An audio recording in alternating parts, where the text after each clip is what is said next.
Welcome to Stay Paid and Happy New Year, everybody. Happy 2024. Hope you are already well on your way to achieving your goals that I know you already put together at the end of 2023 and are starting off the new year with a bang. Just wanted to get on here real quick for two reasons. Number one, wanted to let you know about our posting schedule for Stay Paid Insurance and Financial Marketing. So we're changing things up a little bit. In the new year here in 2024, we're going to be posting guest episodes of Insurance and Financial Marketing on Wednesdays, and then Silver Dollars are actually going to be moving to Fridays. If you haven't checked out our other podcast, though, it's called Stay Paid Real Estate Marketing. There are a ton of golden nuggets within the real estate market there as well. Even if you are in the insurance or financial industries, you can check new episodes of that on Monday. And then again, those Silver Dollar episodes, those shorter 15-minute get in, get out, get you some action items for your week, are going to be moving to Fridays instead of Thursdays. For this episode, though, we wanted to bring you the most downloaded. So this is our most popular insurance episode of 2023. This is with David Alvarado. This guy was absolutely incredible. As a matter of fact, I still to this day remember we interviewed him, I guess, early in 2023, and the golden nugget that he dropped is this idea of compressing the learning curve, compressing the amount of time it actually takes you to learn, whether that's selling or doing anything in life or in your business, and just really ramping up the amount of times that you're trying to really compress that learning curve so that you can start earning income and staying paid earlier than everyone else. This is stretching out the amount of time it takes to learn a new skill. So I hope you enjoy this episode. I hope you guys have a great 2024. We will be along with you in your journey all along the way. So I hope you stay subscribed. Make sure to drop us a review on Apple Podcast. If you haven't yet, go drop a review on Stay Paid Insurance and Financial Marketing. We really, really appreciate it. Thanks, everyone. And on to this week's episode. Welcome to Stay Paid Insurance and Financial Marketing. Unlock the secrets of success in insurance and financial services, where each episode delivers valuable tips and strategies to elevate your marketing game and help you succeed in both life and business. Brought to you by Reminder Media. Welcome to another episode of Stay Paid. I'm Joshua Stike along with Luke Acree. And before we bring on our guest today, we'd love it if you take a minute to subscribe to Stay Paid on Apple Podcast or Spotify if you're not already subscribed. And while you're there, drop us a review. We'll read it here on the show. Our guest today is David Alvarado. David is an agency owner with Assuria Insurance. We'll find out in a second if I said that right, and has led his team to the top agency in the company for 7 straight years. Considered an expert in advanced sales and retirement solutions, David has created the most agency owners in the company, expanding from Orange County to Riverside, San Diego, Los Angeles, and Phoenix office locations. David, welcome to Stay Paid. Thanks for being here. Thank you so much for that introduction. And you did say it right, it's Assura, but we just recently merged over to Symmetry. So that's right. Yeah. You know, it's been such a new transition for us, and it's expanded so much. And you know, when you get uncomfortable, you just don't know what to do sometimes. And that expansion, that uncomfortable feeling, and man, it makes you do some wild things. It does, man. I agree with you. Thank you for having me. I'm excited to be here. Dude, man, I'm excited to have you. So the audience knows David and I went out on a speaking tour together. This guy is a mega producer in the insurance space, but also an incredible speaker. I was telling Josh before we came on, I said, David has the it factor. Anybody who's been in music, I thought I was going to be a band, growing up. They talk about the it factor. David has it. So he is the practitioner, but he also can teach and super charismatic and captivating. So I'm excited for you guys to get to know him. David, I'd love for you to share, man, just a little bit of your journey, your story of how you got into insurance, and then we'll get into prospecting and attracting talent. Absolutely. I didn't grow up wanting to be an insurance agent. That's not what was on the vision board. I wanted to have a career in electronics, computers, and programming. I like math. I like problem solving. Computers really interested me as a kid. Got my degree, got a job. And when I saw the guy that was making the most amount of money, I think it was like $35 an hour, and I was making 17, I started getting curious. I was like, if that's my cap, how long am I going to takes me to get there? Well, I started opening my mouth a little bit. I started talking a little too much, and that does not look good in an employer position where I was giving myself more value than what I was getting paid.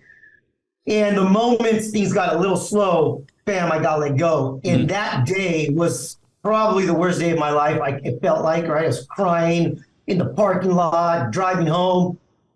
And I get a random phone call from somebody that I didn't really like too much. It was a friend, but it was a distant friend. And I was in a vulnerable position, so I answered. And he's like, dude, what are you doing? I said, I'm driving home. I just got laid off. And he's all, well, hey, Dave, listen, I'm in the insurance industry. I'm making pretty good money. Why don't you come check it out? You have nothing to lose. And I said, you're right. I have nothing to lose. I went straight to that office that day, my work clothes, my workman boots, and I had an interview. And they told me, hey, listen, well, we can give you an interview, but let's go help you go home, change, and come back into business attire. I was there the next day, and boom, I was sold. I was like, wow, this guy, there's a bunch of Mercedes-Benzes outside. Everybody's looking sharp. Everybody's wearing Rolex watches. We're in the AC. I need to be here. I went out to try to get my license, and, that saying when they say, if you don't use it, you lose it, it's so true. I was in college and in high school, I always was able to read the material once and memorize and get an A on the test. Well, it's been 2 years since I even looked at a textbook, and here I go, I'm trying to study for my license. I'm reading through this thing. I'm like, all right, I got this, no problem. I failed my test. Tried again, failed, tried again, failed. And I'm like, what is going on here? Finally, after the fourth time, I go back to all my books. I go to the archives. I open up all these drawers, and I'm like, well, how did I register and remember information like I did before? Oh, I had flashcards, highlighters, notebooks, all these things. So there I go. I do all over again. Highlighters, flashcards, boom, passed my test finally. It literally took me 6 months to pass my test. Most people do not retake a test after the first time they fail. Right. Oh, a second. So I get started. I'm excited. I'm hyped up. My first month, I'm doing everything the guy tells me to do, the manager tells me to do, my mentor, and boom, I have the biggest month of my life. I made $4,500 my first month. I was excited. But what happens when you give somebody money that doesn't ever have any money? They stop working. That's what they do. That is so true, man. I made so much money. I'm good, So the second month, I started walking with a little strut. I started going in the office. I don't have to do it that much. This is easy. I don't got to work that hard. I made a bunch of money. And then the second month, it was like no sale after no sale after no sale after no sale. And it was like 3 weeks in, and I was like, man, I don't know if I want to do this anymore. So I had given myself 6 months in the industry. Like, hey, I'm going to do 6 months of my undivided attention. No, I'm not going to go job hunting. I'm not going to be submitting my resumes. And on month 2, I'm already thinking about quitting. So before I quit, before I said, I'm going to hang up the gloves, I went to the guy that's doing the best in the office, and I said, hey, why are you making it, and why am I not? And when somebody wants to give you the truth, man, watch out, because it hurts. I felt like I got punched in the stomach. It hurt. Because he said, Dave, listen, you show up late, you leave early, you don't do what you're supposed to, you're not following the system, you're not following the scripts, you're negative, and you're sitting down just talking, you're just wasting time. Me, I show up early, I leave late, I memorize the scripts, I follow the system, I make my dials, and if I don't have the results, I continue to work. It doesn't matter if it's Friday, I'll work into Saturday into Sunday. You want to go home early at 6 o'clock on a Wednesday, and you have no results. So I took that information in, and it really hurt to hear that I was not being successful because of me, not because of the system, but because of me. Because in my head, the leads are the problem, right? This industry is the problem. So I went home that day and I said, man, I looked myself in the mirror and I said, Dave, if you're the problem, shame on you. You're already trying to quit. So, I looked myself in the mirror and I said, that's it, Dave. You're committing 100%. You're going to do everything they tell you to do. And if in 6 months from now, you make it, well, congratulations, you have a new career and you're a success story. If you don't, you can always go back to electronics. So I walked in the office on Monday.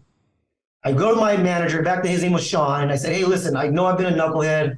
I know I haven't been following the system, and I want to tell you that from this point forward, I am 100% committed to do everything you tell me to do. And, I'm going to ask for training. I'm going to ask for mentorship. I'm going to ask for every type of guidance I can, and I need you to help me with that. And if I don't do everything you tell me, I want you to do me a favor. I want you to fire me. Whoo, extreme ownership, baby. Yeah. There was no going back. I was burning the ship, right? And then he looks at me and he laughs. He goes, Dave, I was going to fire you this week anyway. And all of a sudden I started getting nervous. My hand starts getting clammy. My face gets white. I say, oh, why? Are you trying? What are you talking about? He said, listen, Dave, you're negative. You're not making any results. You're proving to everybody else that this business doesn't work. And I don't want to have that in my office. Ooh. But I'm glad you came to me for one more chance, Dave. I'll mentor you. I will tell you what to do. I'll train you. And if you don't do it, I'm going to fire you, just like you said. Deal. We wrote it down, told me what to do, how many dials I need to do, how many appointments I need to set, how many days I need to dial for, how much study time do I have to do the script. And I just said, okay, I'm doing it. So I took all of that information and I said, I'm doing it. I literally blocked everybody out of my life. My friends, my parents, people that wanted to go to lunch. Nope, I brought my lunch. I'm staying here at the office while I'm working. I'm not going to be distracted. And it was like magic. That same week, where I just went 3 weeks of no sales, 4 sales that week. The next week, 5 sales. The next week, 6 sales. The next week, 4. I became a top producer in that office in less than 3 months after that day. Like 5 months in. 6 months in the business, I bought myself a brand new Lexus. I've never had a Lexus in my life. It's a big deal for a 24-year-old kid. 1 year in the business, I bought a $400,000 house. My dream in high school was to buy a house by the age of 25. I did it by the age of 24 and a half. Nice, man. And since then, since that decision to commit, the decision to just learn from others, the decision to say, you know what, I don't know it all. I'm going to learn from people that know better for me, has given me so much to gain. I got married to an amazing wife. I was able to be a top producer in that agency. I came over from that point to Assura, and I became a top producer here. I became an agency owner. I became a top producing agency owner. I produced multiple agency owners from my downline. And today, I've broken 7 figures in this industry, and it hasn't taken me a whole lot to do. It's just helping others become coachable, to be able to be mentored, and to be able to learn even from the people that don't know anything about insurance. I tell people all the time, man, you're coming to my office. I can learn more from you than you can learn from me. I can tell you that right now. Well, how? Listen, man, you know something that I don't know, and I'm willing to learn from you. And I know something you don't know, but are you willing to learn from me? Yeah, man. I just want to point out, it's amazing. You're a multi-million-dollar producer. And if you think one decision can change your life, one decision. It just takes one decision. You're one decision away from literally changing your life. You were on the verge of quitting, on the verge of getting fired. You made one decision, and that one decision has led you to now being a multi-million-dollar producer, agency owner, married to a beautiful wife, kids, the house you want to live in from one decision. And I think what a lot of people miss is that it's that simple, even though it's hard. And discipline. Everything after the decision is hard. Yeah, but it's your one decision. You're just one decision away. And the other thing is that it really stands out to me is, are you interested or committed? And you were interested when you got into insurance. We're all interested in making money. We're all interested in doing things, but it wasn't until you got committed that the real difference took effect. And you should ask yourself, if you're listening to this in the audience, if you're not getting the results you want, are you interested or are you committed? Because the committed person doesn't quit. The committed person, as Tony Robbins says, becomes resourceful, right? It's not a resource problem. It's a resourcefulness problem.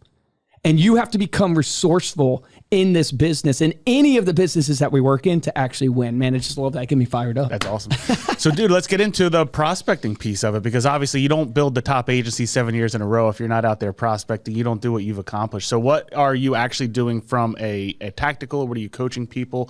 What were some of even those systems that you did to continuously prospect and hunt for new business?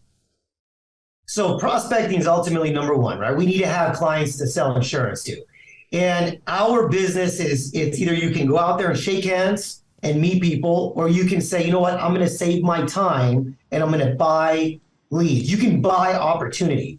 So leads is what really is going to drive. It's going to pull a lot of time back into your pocket so you're able to do more things that's going to make you money. So when it comes to prospecting, it really is two things. Either you're dialing on the phone and you're dialing for dollars and you're setting appointments to book up your week, or you're prospecting with people you know, love, and trust. And hey, this is what I do. This is how I like to help you. Let's set an appointment. And for me, I've always been focused on leads because of the fact that they can buy me time. I don't have to go out there and bug you. Hey, Luke, do you want to sit down? And I know you got some kids. Let's get some insurance for you, buddy. You know, and then you get that friend that just all of a sudden, oh, here comes Dave again. I was always like, yeah, he's the insurance guy. Yeah, that guy, right? So when it comes to being able to prospect, we are all a phone call away from our next biggest sale. We are all a phone call away from our next best client. We are, it really is that we're going to get a bunch of no's. Over the phone, it's tough. You got to develop that thick skin because people don't treat people like people over the phone. So true. We are just a voice, and people will just come at you from all different angles. And it's a little sad because, you can kind of say, hey, man, these people they're probably not happy on the inside, but it's okay. We're gonna just go ahead and let that roll off my shoulder, and I'm just gonna go to the next, and I'm gonna go to the next, and I'm gonna go to this. My goal is to set 15 appointments, 20 appointments every single week, because if that's gonna give me a certain amount of sits, that's gonna give me a certain amount of sales, and that's gonna give me a certain amount of income. And now the only thing I want you to do is if I want to make more money, I can either say I'm gonna get in front of more people, or I can get smarter in front of my clients. If I can do more, I can bring more value, more education, and I can do more in the household instead of seeing more people, which ultimately takes more time as well. So I want to touch on the courage to make the phone calls, but how many phone calls would you, so if I'm a new agent that joins your team or gets into the industry, and in insurance, I've learned this over the years of working with insurance agents now, it's like you can buy leads in the insurance industry from these websites and places that people are actually asking for quotes or asking for, information on insurance, which is awesome. But how many dials should I make to a lead that I have purchased? Like, what is your success found? And then how many leads should I be working at a time? Just what would you recommend to me if I was a new insurance agent starting?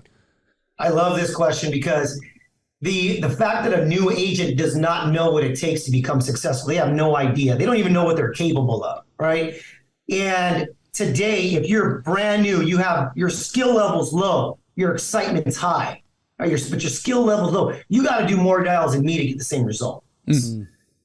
So if I were to say you're brand new, we need to do 300 dials per day. Whew. That's going to be around 4 to 5 hours of dialing. And why do you want to do 300 dials? Well, there's 2 reasons why. The number 1 reason is you got to get comfortable speaking over the phone and get those jitters off. The number 2 reason is the more you dial, you get better. You have that regimen. You start saying the words over and over again. You sound like a pro on this podcast. I'm assuming it's not your first one. Yeah. Right? We got Josh over here. The first few were definitely able to tell. Dude, this guy's got the best intro in the biz, we've been told. I mean, he's a radio DJ right here. I heard it. I was like, wow, I need a voice like that. Yeah. But it takes repetition, right? So when you have a learning curve, when you're brand new, people make the mistakes of saying, you know what, I'm only going to do $100 today. I'm only going to do $50 today. Well, you're hurting yourself because you're lengthening that learning curve. When you say, hey, I'm going to go in, I'm going to do 300 dials, I'm going to do 400 dials, screw it, I'm going to do 500 dials today. Let's see what happens. You shorten that learning curve, so that learning curve to spike up is so much quicker. So for someone like me, the moment I made that commitment, that's exactly what I did. I said, you know what, I'm going to do 300 dials. Next week, next day, I'm going to do 325. Tomorrow, I'm going to do 350. I'm going to continue to beat myself and see what happens. And the results showed that I was able to set more appointments. I got in front of more people. I got more confident. And all of a sudden, the momentum, the inertia of momentum just carried me. I heard this analogy not too long ago that a big jumbo jet, it takes about 80% of the gas just to get off the ground and up into the air. And the rest is just coasting. But the amount of inertia and movements that plane has generated. It moves you. So you want to have a lot of that energy in that first 1, 2 months, 3 months. Leads, listen, man, there's a different types of leads. There's good ones, there's bad ones. I don't believe in a good or a bad lead. I believe there's a good or a bad agent. There's a good or a bad mentality. But if you are calling leads and you're buying leads from a place that you don't know of, or let's say you have no mentorship, man, it's like surviving in the jungle by yourself. You need that mentorship on the leads that you're buying on, somebody that's already doing it, that they're being successful so they can help you, coach you, and help you handle the objections that you're going to run out of money before you figure it out. So you might as well get coaching. Do you have a script, or is it change per lead? Like, what's your typical script that you would coach people on when calling a cold lead like that? So, yes, I do have a script, and answer your question. And the script works for every angle. So it doesn't matter if it's a digital marketing lead, a referral, a mortgage protection, a final expense. The script can be, just changed a little bit to fit that lead from wherever it came from. And what it really comes down to is really feeling comfortable with that script, using those words, and those words now becoming your words. Because a lot of people are afraid of sounding like a robot. Oh, I don't want to sound like a robot. The truth is, you're better off sounding like a robot than yourself when you're reading a script, because you don't know if you sound good or bad. You just think you do, but you don't know. And when you sound like a robot, it's monotone.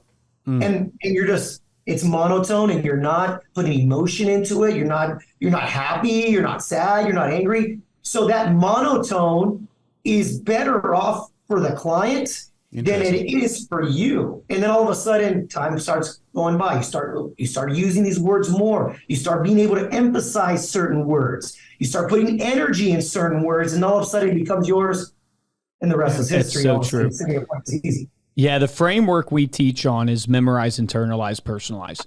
So the first is you memorize frequency, repetition. So that's going to be where you sound maybe more monotone. Then you internalize. You understand why you're saying what you're saying. You have confidence in what you're doing. The jitters go away. And then you personalize, which is now you have an understanding, so you make it your own. You put it into your own words, your own feel. So as you teach reps, like you think about, hey, first phase, memorize. Second phase, internalize. Third phase, personalize, from a framework perspective. Talk a little bit about, like, how do you keep and attract talent? Because insurance, is like a lot of businesses. You're trying to recruit and create downlines and teams and people underneath you. And you've created a lot of agency owners, right?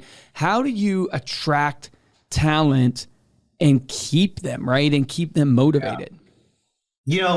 Talent, when you say talent, that's a hard word to really digest, because talent means, hey, you have a skill, but most of the time, you don't have a lot of work ethic.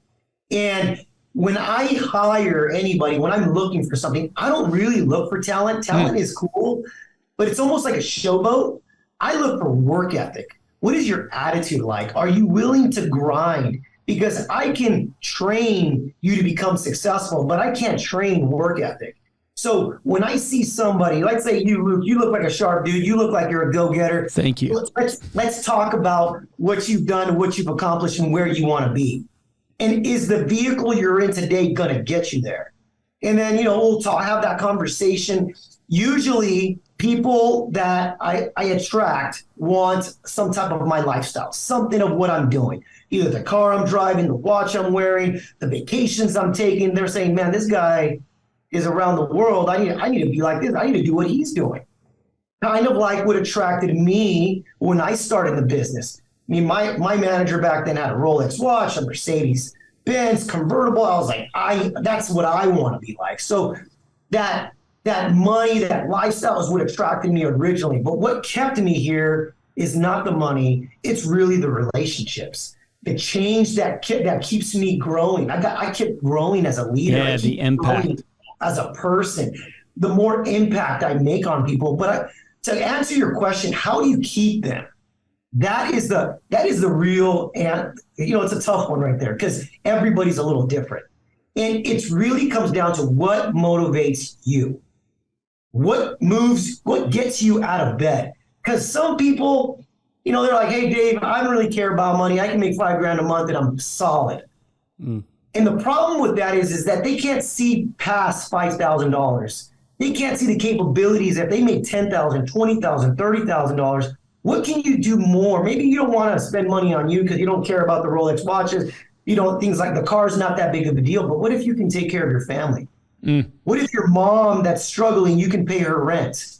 What if your nephew that doesn't have new clothes, you can take care of them? So you start motivating them in that factor, and then all of a sudden they're like, wow, I can donate some money, I can volunteer, I can do more with my money than just spending on me, because there's some people that are like that. Then the other people that want to make the money, they're like, hey, I like the bling, I want to be Grant Cardone rich, right? So and you got that one, you say, okay, great, let's go ahead and how much money do you want to make? Have you ever made that much money in your life? No? Okay, great. Let's cut that in half. How much have you made in your life? Well, I've made $5,000. Okay, this is what it takes to make $5,000. Let's see you do that. And then all of a sudden, boom, boom, boom, they make it. All right, this is what we're going to do to make 10. This is what we're going to do to make 15. This is what we're gonna do to Dude, make you're getting me motivated. I might join your team. Dude, it's so good. I heard this the other day. It really impacted me. It said everybody wants a coach. No one wants a boss. Everybody wants a coach. No one wants a boss. Why? Because the boss nitpicks you and looks for what you're doing wrong. The coach looks inside of you and sees your greatness and tries to pull it out of you. And it's like what you're talking about right there is it's not what motivates David. It's not what motivates and grows David's company. It's what motivates and moves that person. It's seeing the greatness in somebody. And you mentioned that, hey, this person doesn't believe they can even make $5,000, but you see that they can make $30,000. And the number one thing that I would say we've seen over the years that holds people back is they don't believe they're worthy of achieving. They don't believe they actually have the potential or they actually can and deserve to achieve that. Yeah. And it's like when I think about the saying, you know, anything you can do, I can do better. Like that is an incredible principle in life of like, I want to teach my kids that, no, you can achieve. Like if that person can do it, of course you can do it too. Like you're worthy of achieving that. And that's what people crave in their life is they want that coach that's going to mentor them, that's going to praise them, that's going to pull out of them that greatness that's inside of them. Everybody wants a coach. Nobody wants a boss.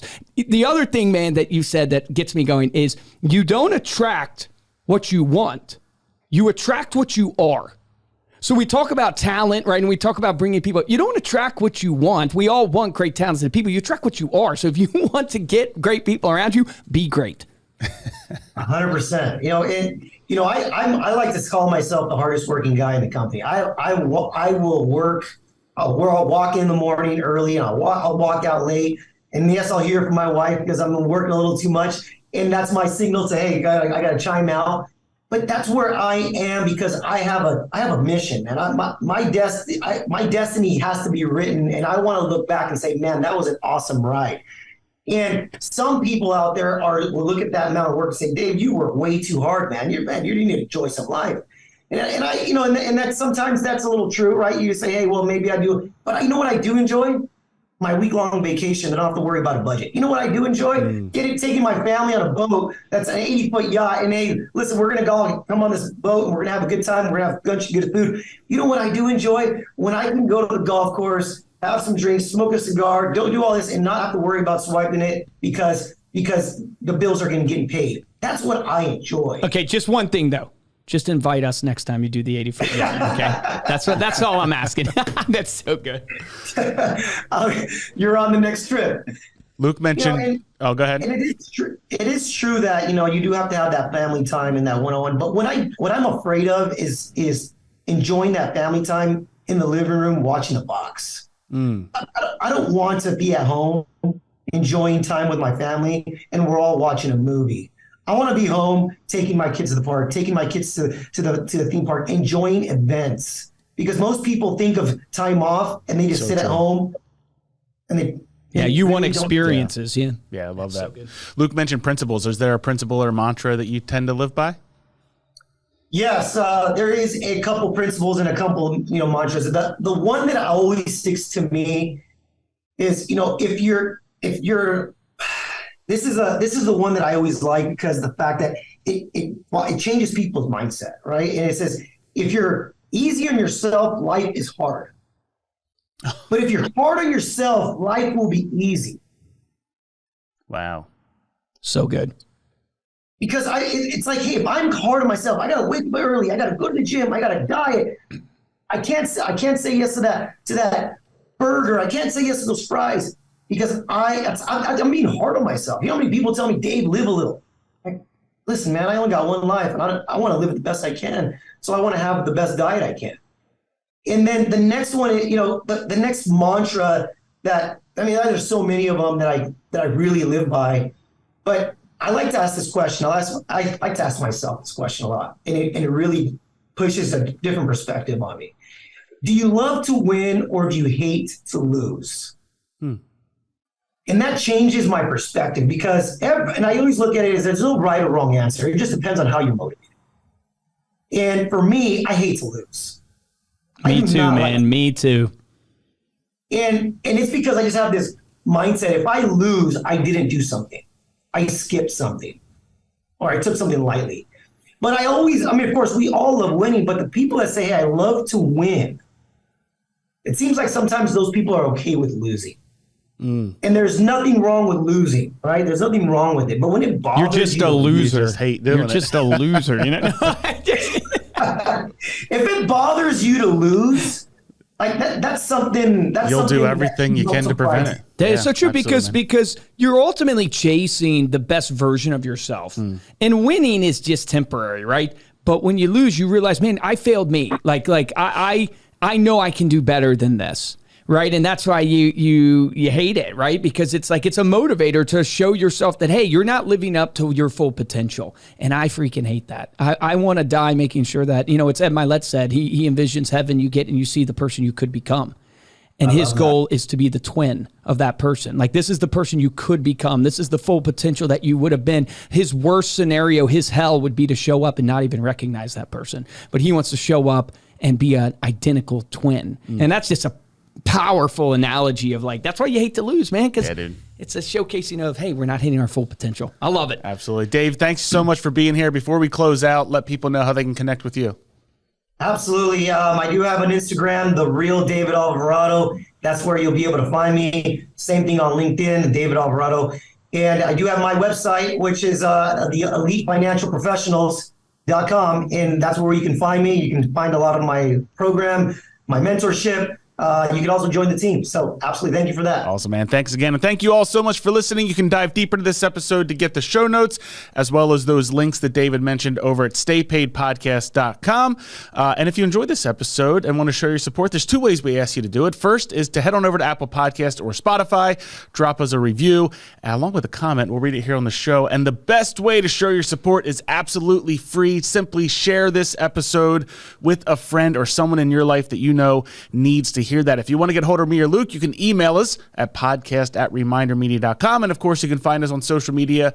We are at Stay Paid Podcast. For this episode of Stay Paid, I'm Joshua Stike. Guys, I'm Luke Acree.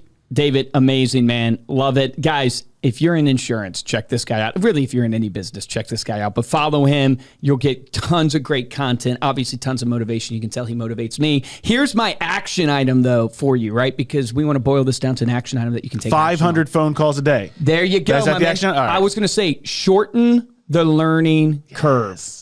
Like, that's the golden nugget of the episode. I've never heard it said that way before, but it is so true. All of you have something in your business that is not executing at its 100%. And maybe it's your sales calls, maybe it's your presentation skills, maybe it's something operationally. And the only way to get great at it is through repetition, is through getting in and doing it. But most of us, like David said, prolong the learning curve. We torture ourselves.